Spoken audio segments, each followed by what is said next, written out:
tawag dito sa hollow block na to is jack weld.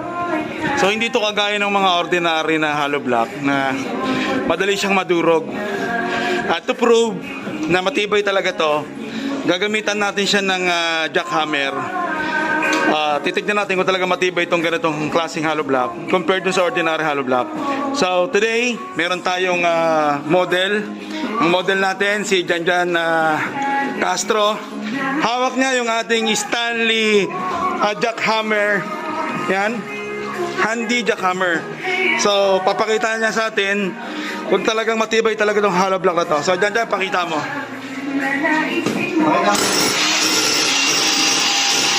Dalawang kamay.